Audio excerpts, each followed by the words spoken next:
को powered by techno. Maratha समाजाला ओबीसीतून आरक्षण मिळावं यासाठी जरांगे पाटील यांचं 6वं उपोषण सुरू आहे।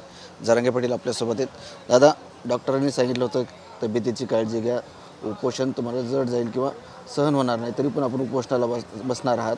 समाज पण म्हणतंय की उपोषण करू नये, तरी पण उपोषणाला बसणार आहे। सरकारही कुठे ऐकायला तयार नाही। शेवटी तब्येत ही काय महत्त्वाचा विषय नाही माझ्यासाठी। समाजाचा आरक्षणाचा प्रश्न आमच्यासाठी महत्त्वाचा आहे, म्हणून हे आमरण उपोषण पुन्हा एकदा सुरू केलं आहे। फडणवीस साहेबांना ही संधी आहे मराठा समाजाला आरक्षण देण्याची।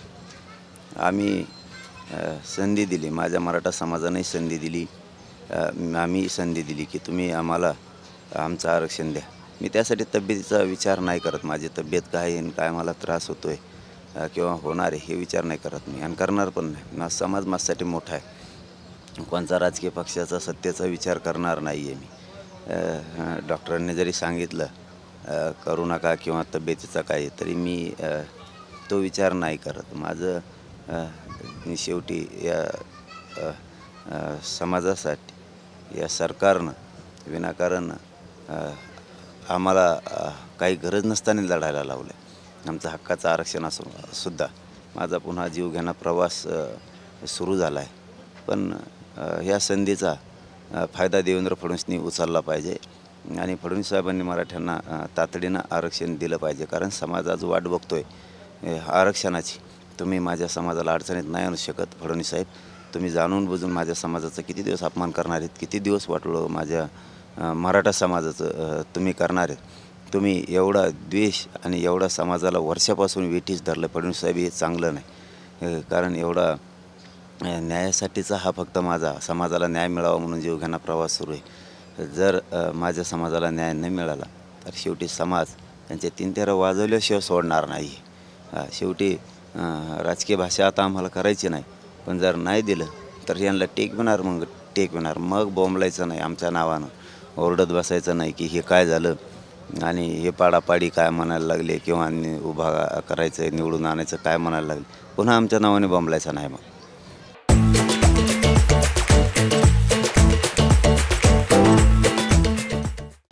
राज्याचे मुख्यमंत्री असं म्हटले की आम्ही टिकणारं आरक्षण देऊ, चौकटीत बसणारं आरक्षण देऊ। मराठ्यांचं ओबीसीतलं आरक्षण हे टिकणारच आहे, कायद्याच्या चौकटीतलंच आहे। मराठा आणि कुणबी एकच आहे, 83 क्रमांकाला आहे, ते कायद्यात टिकणार आहे, चौकटीत बसणारं सुद्धा आहे। ते त्याची अंमलबजावणी करणं सरकारचे आवश्यक आहे, तातडीनं अंमलबजावणी होऊ शकते, काही करायची गरज नाही, बाकी सर्वे नाही काय नाही। 83 क्रमांकाला मराठा आणि कुणबी आहे, मराठा आणि कुणबी एकच, फक्त अंमलबजावणी करायची। बाकीच्या जाती 350-400 नसताना आरक्षणात गेलेले, तो ओबीसी आरक्षणात नसताना पोटजात उपजात म्हणून मराठ्यांचे पोटजात कुणबी होती, सगळे सोयऱ्यांची अंमलबजावणी आहे, 3ही गॅजेट आहेत, हे सरकार करू शकतं आहे। फडणवीस साहेबांनी हे करणं आवश्यक आहे, आडवं पडायला नाही पाहिजे।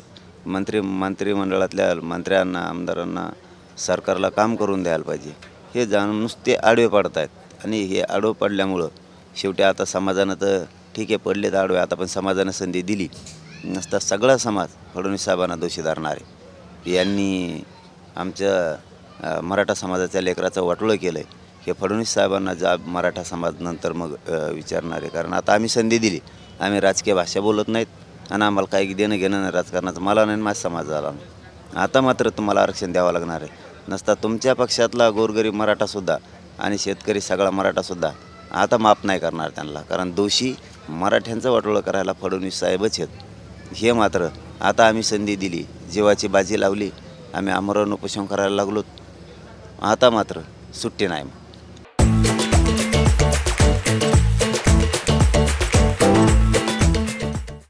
तुम्ही असं म्हटलं की जीवघेणा प्रवास सुरू आहे, परंतु सरकार कुठेही तुमच्या मागण्यावर अजूनही विचार करताना दिसत नाही। मी माझं समाजासाठी प्रामाणिक लढतो आहे, त्यांचा समाजाचा मुलगा म्हणून लढतो आहे। माझ्या समाजाला अडचणीत आणायचं काम फडणवीस साहेबांनी सुरू केलं आहे, त्यामुळं त्यांनी दखल घेतली नाही घेतली, मी माझं काम करतो आहे, माझं काम करणं गरजेचं आहे। जसं आपण शेतात आपलं दर दिवस चक्कर मारणं आवश्यक आहे, काम करणं आवश्यक आहे, तसं मी माझ्या समाजासाठी 24 घंटे काम करतो आहे। मी हे देवेंद्र फडणवीस साहेबांनी वेळ आणली. जेवघाना प्रवासी आमरण उपोषण करण्याची वेळ त्यांनी आमच्यावरती आणली. समाजाला न्याय मिळत असूनही देत नाहीत, आमच्या लेकरांचं वाटोळं करायला ते निघालेत. त्यामुळं पुढं जर त्यांनी आता त्यांना संधी देऊन जर त्यांनी आमच्या मागण्या मान्य नाही केल्या, त्याची जर अंमलबजावणी नाही केली तर मराठ्यांचे पोरं सोपे नाही आहेत. 2024ला 3-13 वाजवल्याशिवाय सोडणार नाही आहेत. हो, पूर्ण बाद करून टाकतील, राजकीय करिअर बरबाद करून टाकतील. मग ते त्याला नावीलाज म्हणून तर संधी दिली ना आम्ही, की आम्हाला राजकारणात जायचं नाही. फडणवीस साहेब, आम्ही तुम्हाला संधी दिली, आमच्या सगळ्या मागण्यांची अंमलबजावणी करा, तुम्हाला संधी, या संधीचा फायदा उचला. नक्कीच होते मनोज जरांगे पाटील आणि त्यांचं असं म्हणणं आहे की समाजाने आणि आम्ही तुम्हाला संधी दिलेली आहे, मराठा समाजाला आरक्षण भेटलं पाहिजे, नाहीतर हा समाज तुमचे 3-13 वाजवायलाही मागे पुढे बघणार नाही. कॅमेरामन पप्पू माहूरकर सह संजय सर्वोदय TV9 मराठी आंतरवादीसाठी जालना. को पावर्ड बाय टेक्नो.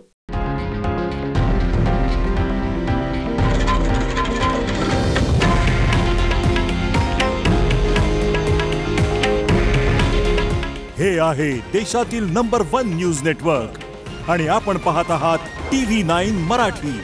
काळजी तुमची, हित महाराष्ट्राचं.